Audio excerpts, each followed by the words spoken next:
September 1929. From the local journals, the citizens of Kharkiv find out about a mysterious murder of a short, dark-haired man, not of the most handsome appearance. Forensic examination reveals that he was probably killed with a very hard object, something like a rather crude almanac, of the type the Soviet art group Armu used to publish. Nothing is found in his pockets but a few letters, a couple of promissory notes, and an ID card. After reading a bit more, the people would realize that the whole report about the death of the person was actually a mystification organized by the dead person himself and was just one huge joke.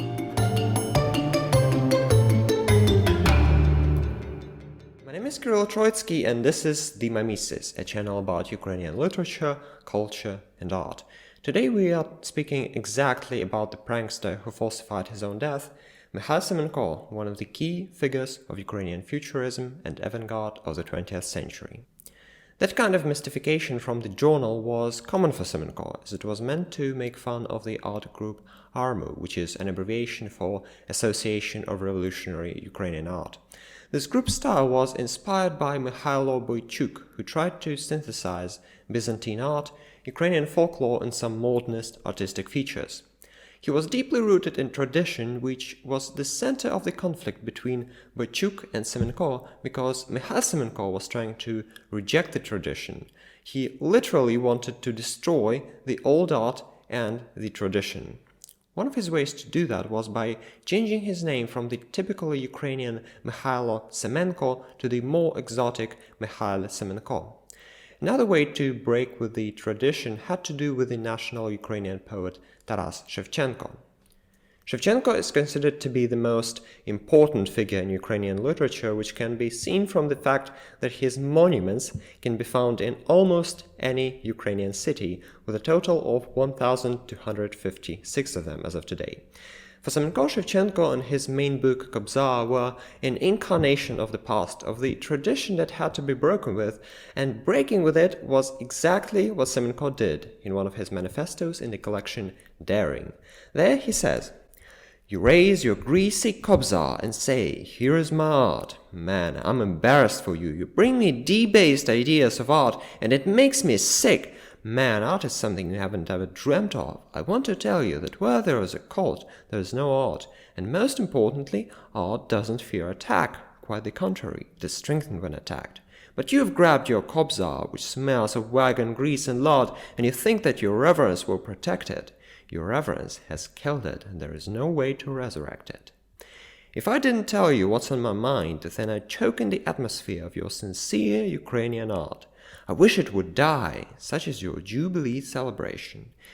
That's all there is left of Shevchenko, but neither can I avoid my own celebration. I'm burning my Kobzar. This was an extremely provocative statement. This caused a lot of discussions, and many people actually took the side of Shevchenko and made fun of Semenko.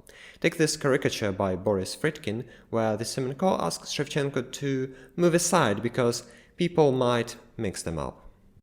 Even nowadays there are doubts about whether Semenko was at least partly as important as Shevchenko, but what's really interesting about him is how he tried to move culture and literature beyond the national boundaries to make them worldwide. In one of his famous poems, Patagonia, extreme vitality is combined with the wish to belong to the Patagonian steppe and to the whole world instead of just one national culture. "When I die, I will die not of death but of life. When I do, life will perish itself, flags won't fly. The wild Patagonian steppe is where I will die, a poet of fire and earth. My kin, I will not hear you cry. I'm no one's, my words are the world's." This wish to become an international poet and a citizen of the world was all of course related to the historical context Semenko lived in, namely the Soviet Revolution. Semenko wrote in his manifestos about art in the edge of transition, meaning the transition from the old capitalist world to the new socialist one, and mentioned that the revolution in art, that is futurism, actually preceded the socialist revolution. And indeed many of his works welcome this new socialist world. Take this work from the collection Cable Poem Across the Ocean, which prompts all the continents to unite in the socialist revolution. This poem is also indicative of another feature of Semenko's work, what he called poezomalarstvo, or poetic painting. According to one of Semenko's manifestos, the specific type of futurism he called panfuturism was meant to destroy the old division into genres and arts and synthesize them. Poetic painting was an attempt to synthesize poetry and visual arts. It was meant to, quote, create its own grammar and its own rules of connecting sentences, cities, tunnels, glaciers, mountains, highlands, oceans, manifestations of the titanic competition of the whole humanity with nature. The Cable Poem was just the first step to this totally new form of art in the socialist world. But although he indeed welcomed the socialist and communist ideas in his art, he wasn't always very happy about the Soviet Union, its writers, and its literature, especially after the purges began in the 30s. In 1934, the first Congress of Soviet writers occurred in Moscow, the president of the board of which was Maxim Gorky, the main social realist writer of the Union.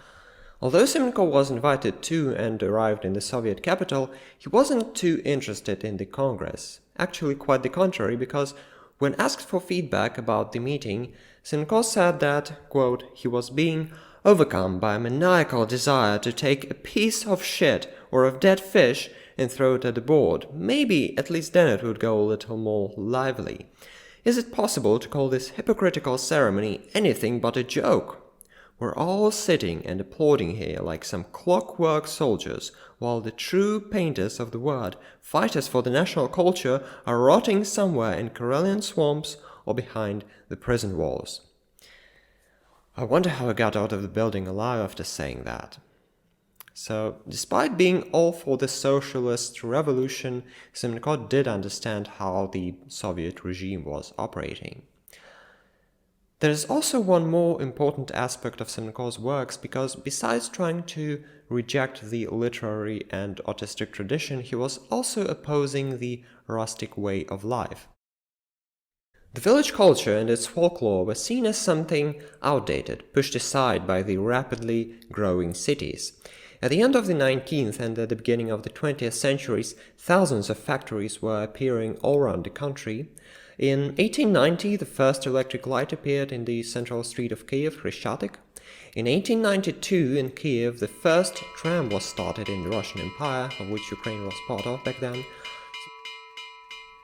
Semenko, as well as numerous other writers and artists, was very much inspired by this urbanization. In his poem The City, Semenko wrote that the city was writhing, eager for poems of concrete. And Semenko provided those poems the city wanted. In another famous poem that's also called The City, he invents words that don't even exist in the Ukrainian language, but that somehow remind you of the city sounds. Oste, ste, bi, bo, bu, Travis people, drams people, automobile, bile. This poem doesn't make much more sense in Ukrainian than it does in English, but it does remind you of the certain rhythms you hear out in the street, of some of the city chaos. He kind of tried to destroy the national language and substitute it with the language of the city.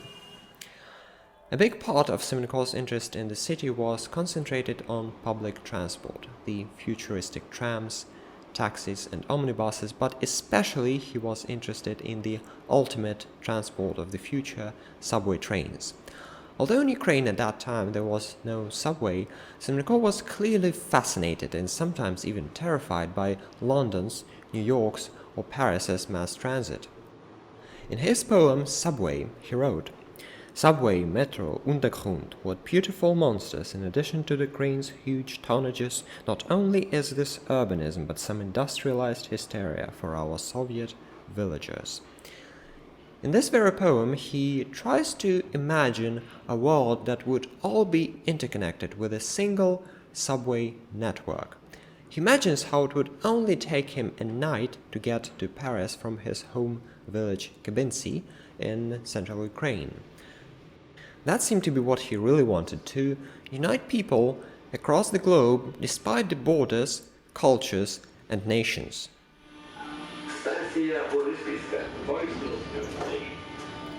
Unfortunately, Mykhail Semenko didn't live long enough to witness the launch of the first Ukrainian subway in 1960, because on the 23rd of April 1937 he was arrested by the Soviet police for his participation in the Ukrainian fascist nationalist terrorist organization, which actually never existed. In half a year, on the 21st of October, the Soviet court signed a list of 207 people who were mostly writers, teachers, doctors and clerks. All of these people were sentenced to be executed. Mykhail Semenko was the 71st person on the list, which means that he'd heard the executions of 70 other people before his own death on the 23rd of October 1937. Despite that, the memory of Semenko still exists in modern Ukraine. He is studied at schools, his poetry is used in music compositions, and a few years ago there was even a futuristic festival in Semenko's home village called Subway to Kybinsi. So, in some way, the poet's dream did come true.